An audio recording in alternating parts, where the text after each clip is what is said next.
Hi mga besh! May singkamas tayo. Ngayon tikman natin ang singkamas na ito. Ang singkamas dito sa Hong Kong kung matamis ba katulad sa Pilipinas. Tara, balatan na natin.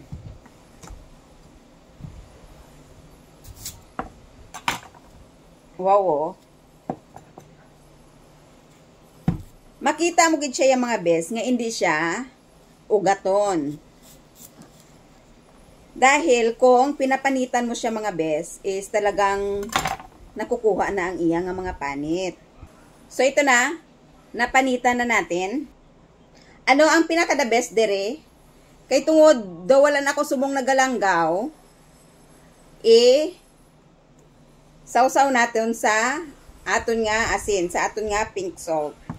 Tara. So tikman na natin mga besh, kung manamit ba ito.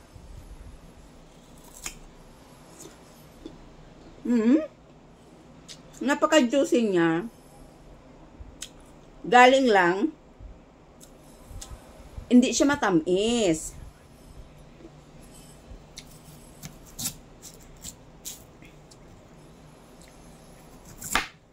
Hindi siya matamis mga besh. Juicy lang siya.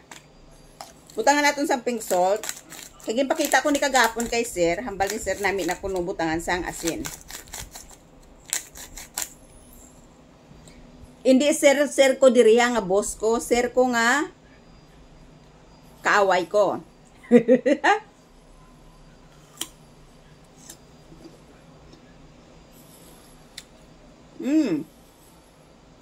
Napaka-juicy niya talaga. Galing lang, hindi siya matamis. Masarap din siya, bubutangan ng asin.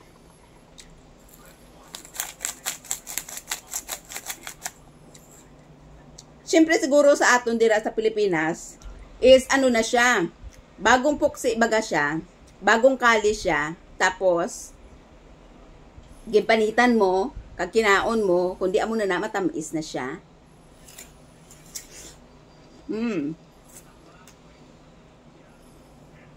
Okay rin siya.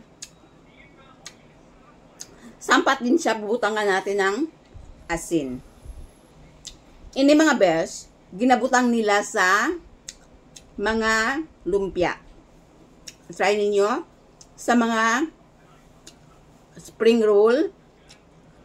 I-upod siya sa giniling, i-mix siya sa giniling, tapos balutin siya ng spring roll kag iprito, masarap, napaka-crunchy.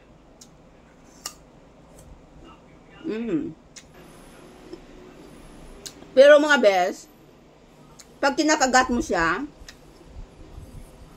napaka-mild yung ano niya, amoy niya na singkamas. Hindi pero sa aton nga medyo matapang siya. Na habang kinakaon mo siya, ang singkamas, the more maaamoy yung ano na niya, yung baho niya. Na singkamas talaga, pero ito napaka-mild. Thanks for watching. Please follow for more video. Follow and share. Bye.